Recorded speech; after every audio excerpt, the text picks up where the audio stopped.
La richesse. Évangile de Jésus-Christ selon saint Luc. Du milieu de la foule, quelqu'un demanda à Jésus, « Maître, dis à mon frère de partager avec moi notre héritage. » Jésus lui répondit, « Homme, qui donc m'a établi pour être votre juge ou l'arbitre de vos partages ?» Puis, s'adressant à tous, « Gardez-vous bien de toute avidité, car la vie de quelqu'un, même dans l'abondance, ne dépend pas de ce qu'il possède. » Et il leur dit cette parabole.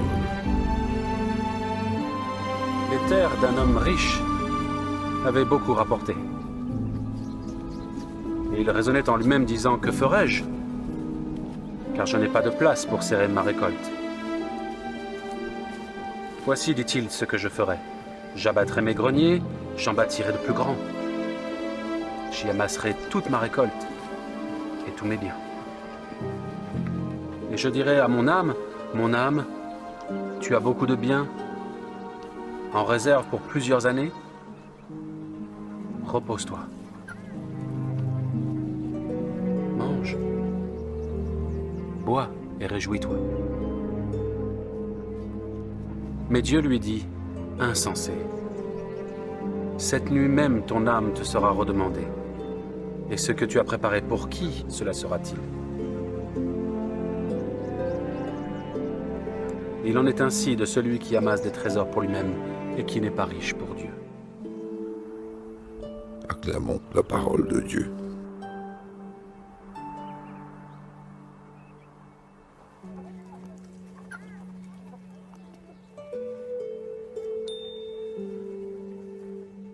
La vie de quelqu'un, même dans l'abondance, ne dépend pas de ce qu'il possède. L'avidité et la jalousie n'ont pas de place dans le cœur d'un disciple de Jésus. Ne nous laissons pas entraîner sur ce chemin qui durcit le cœur, qui fausse notre relation aux autres, qui masque nos vraies richesses. Vous savez, celles qui font notre dignité de filles et fils de Dieu. Nous serons toujours tiraillés, et plus encore dans nos sociétés de consommation, entre l'être et l'avoir. J'aime cette petite histoire du livre d'Éloi Leclerc, Sagesse d'un pauvre, qui évoque la vie et la vocation de François d'Assise.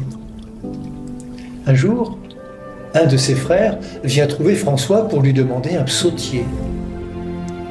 François bondit vers la cuisine de l'ermitage, y entra, plongea la main dans le foyer éteint, en retira une poignée de cendre et revint aussitôt vers le frère. « Le voilà, ton psautier !» En se disant, il lui frotta le sommet de la tête avec la cendre. Le frère ne comprenait pas, alors François lui dit, « Écoute, petit frère, je vais te confier une chose. Lorsque j'étais plus jeune, moi aussi, j'ai été tenté par les livres. J'aurais aimé en avoir. Je pensais alors qu'ils m'apporteraient la sagesse. Mais tous les livres du monde, vois-tu, sont incapables de donner la sagesse. Il ne faut pas confondre la science avec la sagesse.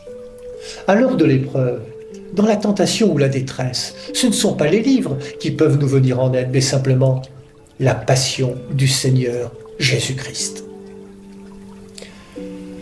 Même si nous avons besoin de certaines choses pour vivre dignement et qu'il est légitime de se battre pour elles, prenons soin en même temps de notre vie intérieure. Laissons l'Esprit Saint éclairer nos cœurs et en chasser l'avidité et la jalousie. Comme le dit la petite Jade dans le livre de François Garagnon, le Saint-Esprit, quand il plane au-dessus d'un paysage, le paysage devient beau et lumineux. Quand il plane au-dessus de quelqu'un, ce quelqu'un est aussitôt éclairé. La vie de quelqu'un ne dépend pas de ses richesses extérieures, mais de celles tout intérieures de son cœur. Ce que Dieu regarde n'est pas l'apparence, mais cette richesse intérieure que nous possédons toutes et tous. Prenons soin de cette richesse et de celle des autres.